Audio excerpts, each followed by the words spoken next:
এ মদিনাবাসী ভালো করে শুনো, আমি তাওরাতের আলেম হয়েছি এটা সত্য কথা, কিন্তু শেষ নবী পয়গম্বর ওই নবীর হাতে হাত লাগায়া কালেমা পড়িয়া মুসলমান হয়ে গেছে। হযরতে হুসাইন বিন সালাম তিনি তিনার বাগানের মধ্যে কাজ করতেছে, বাগানের মধ্যে কাজ করে তার খালা হযরতে খালেদা বিনতে হারেসা বাগানের নিচে একটা গাছের নিচে বিশ্রাম নিচ্ছে। হঠাৎ করে কানের মধ্যে আওয়াজ, মুহাম্মদ মুহাম্মদ মুহাম্মদ। এই আওয়াজটা শোনা মাত্র হুসাইন বিন সালাম দৌড়াইয়া ডাক দিয়ে বলে, কে বলল রে মুহাম্মদ মুহাম্মদ। মদিনার মধ্যে একটা লোক বাস করতেন হুসাইন বিন সালাম, তিনি তাওরাতে একজন আলেম ছিলেন, বড় আলেম ছিলেন, বড় পণ্ডিত ছিলেন। সবাই তাকে নির্বিশেষে সবাই তাকে মহব্বত করতেন, ভালোবাসতেন। কেন? সে একজন সত্যবাদী ছিলেন, সে একজন মুত্তাকি ছিলেন, তাই সবাই তাকে মহব্বত করতেন। তিনি তিনার সময়টাকে তিন ভাগে ভাগ করতেন। তিনি এক সময় মানুষকে ওয়াজ নসিহত করতেন, দুই নম্বর সময় তিনি তিনার বাগানের মধ্যে কাজ করতেন, আর তিন নম্বর তিনি তিনার তাওরাতটাকে মুতাআলা করতেন বা পড়তেন। আর যখনই তিনি তাওরাত পাঠ করতেন তখন সরকারে দু আলম নবী মুহাম্মদুর রাসূলুল্লাহ সাল্লাল্লাহু আলাইহি ওয়াসাল্লাম তিনি যে মক্কার মধ্যে আগমন করবেন, তার গুণ কি ছিল, তার মধ্যে কি থাকবে, আর কি হলে তিনি নবী হবে আর কি হলে তিনি নবী হবে না, ওই তাওরাতের মধ্যে হুসাইন বিন সালাম তিনি পড়তেন। হুসাইন বিন সালাম আল্লাহর কাছে দোয়া করে, আয় আল্লাহ, আমি যেন নবীর শেষ নবী মুহাম্মদুর রাসূলুল্লাহর হাতে কালিমা পড়ে মুসলমান হয়ে যাইতে পারি। আল্লাহর কাছে দোয়া করে, আয় আল্লাহ, তুমি আমাকে ওই শেষ নবী মুহাম্মদ, যেই নবী নাকি আদম থেকে ঈসা সব নবীকে সত্যায়ন করবে,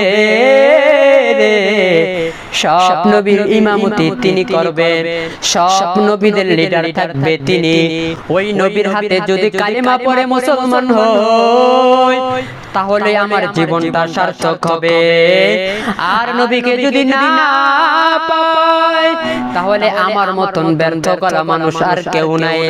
হুসাইন বিন সালাম যখন আল্লাহর কাছে দোয়া করতে থাকে, দোয়া করতে থাকে, আল্লাহ পাক রব্বুল আলামিন জানায় দেয়, বান্দা তোমার মনের মধ্যে কি চাহিদা, তোমার মনের নিয়তটা যদি ইখলাসের সাথে হয়, তোমার নিয়তটা যদি পরিশুদ্ধভাবে হয়, এজন্য বুখারী শরীফের প্রথম হাদিসের মধ্যে আল্লাহর নবী জানায় দেয়, ইন্নামাল আ'মালু বিন্নিয়াত, যেই বান্দার নিয়ত ভালো ওই বান্দা তার গন্তব্যস্থল পর্যন্ত পৌঁছতে পারে।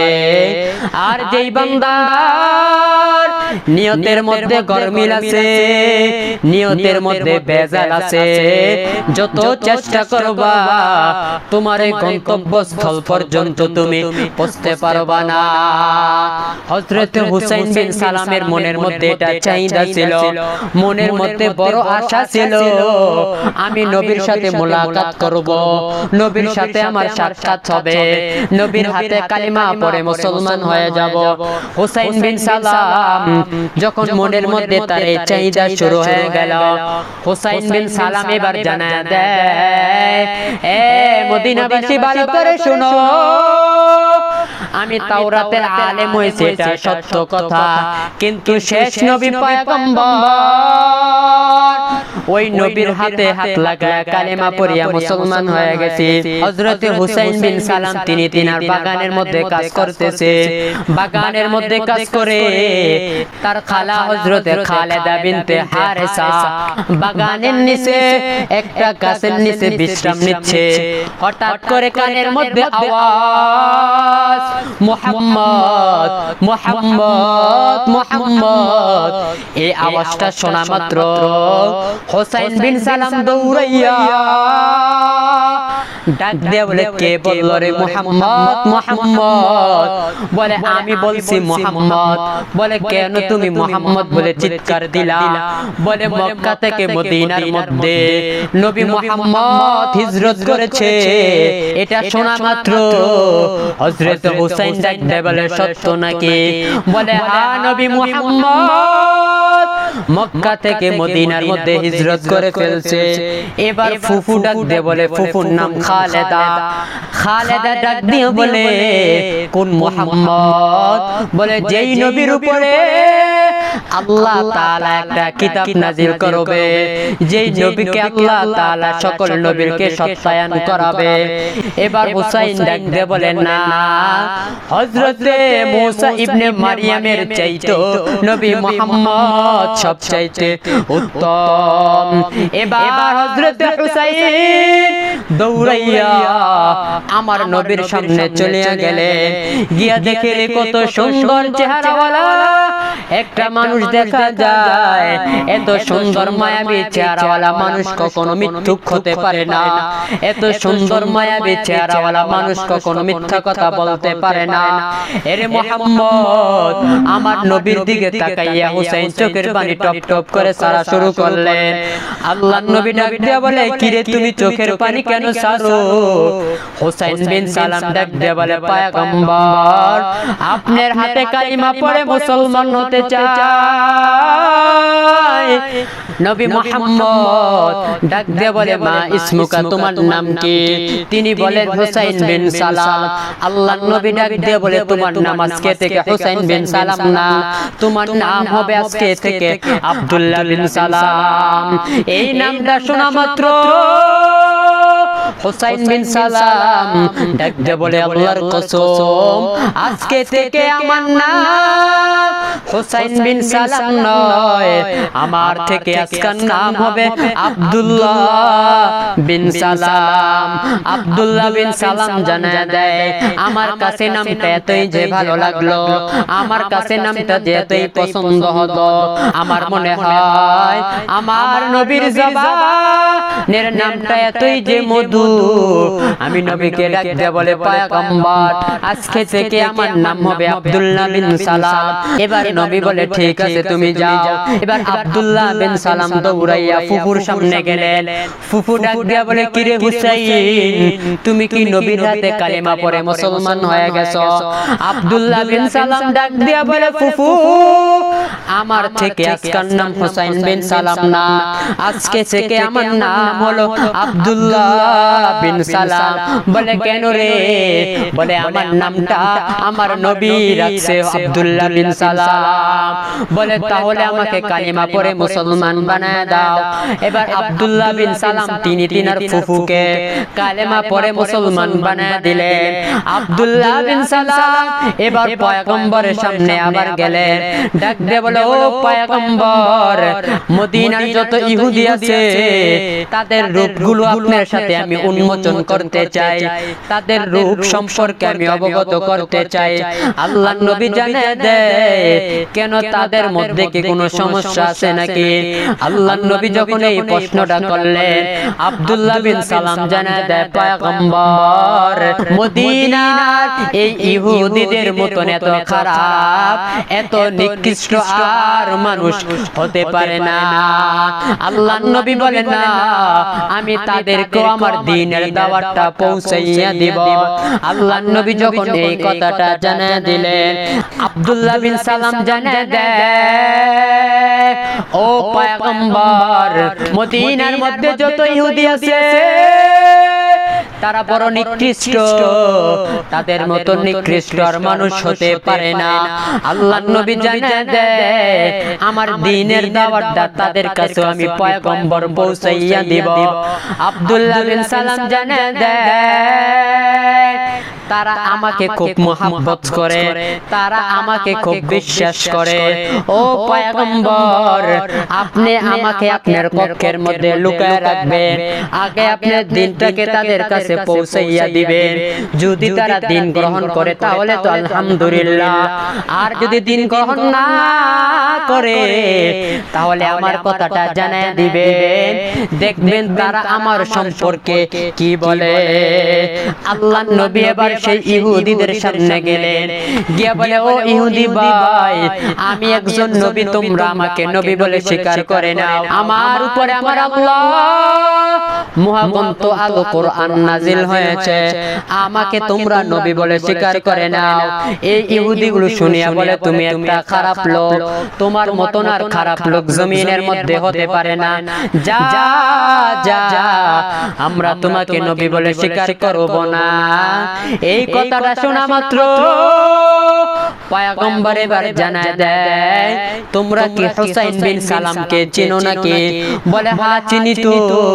বলে হুসাইন বিন সালাম ভালো মানুষ না খারাপ মানুষ? ইহুদিগুলো ডাক নিয়ে বলে তার মতন সত্যবাদী, তার মতন বিশ্বাস্ত লোক আর মদিনার মধ্যে নাই। বলে আমি যদি বলি সে মুসলমান হয়ে গেছে বিশ্বাস করবা কিনা? বলে সে কঠিন কালো, তোমার কালিমা পড়ে মুসলমান হতে পারে না। এটা বলা মাত্র হুসাইন বিন সালাম দৌড়াইয়া পয়গম্বরের সামনে আসলেন। আসিয়া বলে ও ইহুদি ভাই, আমি তো এই নবীর উপর কালিমা পড়ে মুসলমান হয়ে গেছি, তোমরা আমাকে আমার নবীর সাহাবী বলে স্বীকার করে নাও।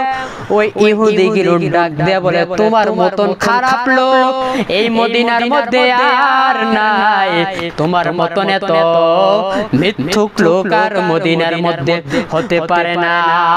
এবার আব্দুল্লাহ বিন সালাম জানায় দেয় পয়গম্বর আপনি কি আমি বলি নাই তারা যে একটা খারাপ, তাদের মতন খারাপ কেউ নাই।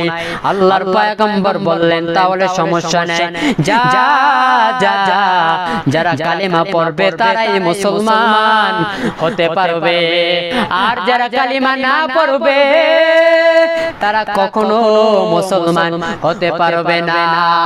আব্দুল্লাহ বিন সালাম এবার পয়গম্বরকে জানায় দেয়, ও পয়গম্বর আপনি আমাকে জান্নাতে যাওয়ার একটা আমল শিখিয়ে দেন, আমি কোন পথে আমল করলে জান্নাতে যাইতে পারবো, কোন কাজটা করলে আমি আপনার সাথে জান্নাতে থাকতে পারবো। আল্লাহর পয়গম্বর আব্দুল্লাহ বিন সালামকে দোয়া শিখিয়ে দিলেন। আব্দুল্লাহ বিন সালাম এবার জান্নাতের কাজ করা শুরু করলেন। হঠাৎ করে একটা মজলিসের মধ্যে তাকায় দেখে বিশাল বড় সাহাবীর কাফেলা। ওই কাফেলার মধ্যে একজন বড় শায়েখ হযরতে খাব্বাব বিন ওয়াইস রাদিয়াল্লাহু তাআলা আনহু সাহাবায়ে কেরামদেরকে হাদিসের দর্শ দিচ্ছেন। সেই জায়গার মধ্যে আব্দুল্লাহ বিন সালাম উপস্থিত হয়ে গেলেন। তিনি হাদিসের দর্শ শুনতেছেন। হঠাৎ করে আব্দুল্লাহ বিন সালামকে কেউ তো চেনে না, তিনি জান্নাতি মানুষ। আব্দুল্লাহ বিন সালাম তিনি হাদিসের দর্শ শুনতেছে। ঠিক এরকম সময় ওই শায়েখ ডাক দিয়া বলে, কেউ যদি জান্নাতি লোক দেখতে চাও, এই মদিনার মধ্যে একটা লোক আছে, ওই লোকটার নাম হলো আব্দুল্লাহ বিন সালাম, তার দিকে তাকাইলে জান্নাতের কথা মনে হয়ে যাবে। আব্দুল্লাহ বিন সালাম এই কথাটা শুনে আশ্চর্য হয়ে গেলেন। এবার হাদিসের দরজ শেষ করলেন, বাসার দিকে রওনা শুরু করলেন। আব্দুল্লাহ বিন সালাম ওই শায়েখের পিছনে পিছনে হাঁটা শুরু করলেন। ডাক দিয়ে বলে, ও শায়েখ আপনার সাথে আমার কিছু কথা আছে। বলে কি কথা? বলে আপনি যে বললেন তুমি জান্নাতে লোক দেখলে, আব্দুল্লাহ বিন সালামের দিকে দেখবেন। আব্দুল্লাহ বিন সালাম যে জান্নাতে লোক এটা আপনি কিভাবে বুঝলেন? শায়েখ ডাক দিয়ে বলে, বৎস তাহলে শোনো, আমি একদিন রাতের বেলা ঘুমাইতেছি, হঠাৎ করে আমাকে একটা লোক ডাক দিলেন, কুম বিইজনিল্লাহ দাঁড়ায় যাও। আমি দাঁড়ায় গেলাম। ওই লোকটা আমাকে হাত ধরিয়া সামনে দিকে নেওয়া শুরু করলেন। ডানে একটা পথ, বামে একটা পথ, আমাকে ডান পথের দিকে নিয়ে গেলেন। আর ডান পথে যাওয়ার পর তাকায়া দেখি সবুজ শ্যামল একটা জায়গা দেখা যায়। আমাকে ওই জায়গার মধ্যে নিয়ে গেলেন। হঠাৎ করে তাকায়া দেখি একটা লোহার বর্ম দেখা যায়। ওই লোহার বর্মটা শুরু হয়েছে জমিনের মধ্যে, শেষ হয়ে গেছে আসমানের মধ্যে। আমাকে বলে তাড়াতাড়ি লোহার বর্মের মধ্যে আপনি ওঠেন। আমি বলে এত বড় লোহার বর্মের মধ্যে ওঠা আমার দ্বারা সম্ভব নয়। এবার দুইজন খাদেম আমাকে দড়িয়া ওই লোহার বর্মের মধ্যে উঠায় দিলেন। আমি লোহার বর্মের মধ্যে উঠলাম। এই স্বপ্নের কথাটা আমি পয়গম্বরের সামনে জানিয়ে দিলাম। পয়গম্বর ডাক দিয়া বলে, এই সাহাবী তোমাকে যে ঘুম থেকে ডাক দিয়া দুইটা পথ দেখাইছে, ডানের পথটা জান্নাত আর বামের পথটা জাহান্নাম, আর যে সবুজ শ্যামলটা তুমি দেখছো এটা হলো ইসলাম, আর যে লোহাটা তুমি দেখছো এটা হলো ইসলামের একটা খুঁটি, ইসলামের একটা ডান্ডা। আর ওই আকাশের মধ্যে যে লোকটাকে দেখছো ওই লোকটাই হলো হযরতে আব্দুল্লাহ বিন সালাম।